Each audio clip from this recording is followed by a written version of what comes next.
And yes, it is important work. There's a lot of history behind this. In the shadow of a section of border wall, This was always going to be the road open to the cemetery.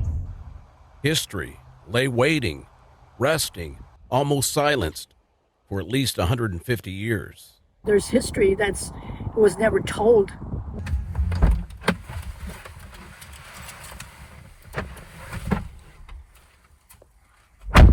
Now the story of Sylvia Hector Weber, the first free black woman settler of Weberville, Texas, just outside of Austin, will be told through surviving descendants. I'm very proud of being a Weber. Right. I'm not ashamed saying that, I have an African-American great-great-grandmother. Walking through the Weber family cemetery, Sophia Bravo points to resting places of her family dating back to the 1800s. This plot of land and the people buried here in the Rio Grande Valley are directly tied to the anti-slavery movement around the time of the Civil War. We have a lot of history here in the valley from different things like the Underground Railroad. It's actually down the street from here.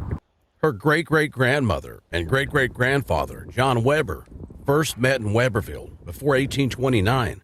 Sylvia was around 22 years of age and a slave at the time. Mr. Weber, a rich white landowner, fell in love with Sylvia and traded a bunch of property to help secure her freedom papers. He didn't buy her. What he did is forfeited his land. Fleeing racism and laws not favorable to freed people nor slaves, the couple left Central Texas, relocating near this site. They purchased thousands of acres of land and started a family.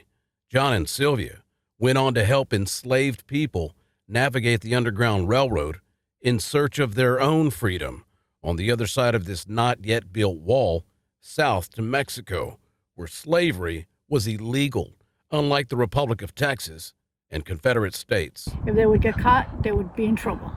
And my grandfather obviously didn't worry about that. He just wanted to help people. So did Sylvia. Now the Weber story will be on full display. To me, I believe I'm very privileged to have this. The Weber Family Preservation Project, together with UT Austin's Briscoe Center for American History, will host the Freedom Papers, a public look at the rare freedom papers of Sylvia Weber and her role in the Underground Railroad to Mexico. You can do your own research and find more information on the Freedom Papers beginning February 5th there at UT Austin's Briscoe Museum. The exhibit runs through the end of June. In the Rio Grande Valley, I'm John Salazar.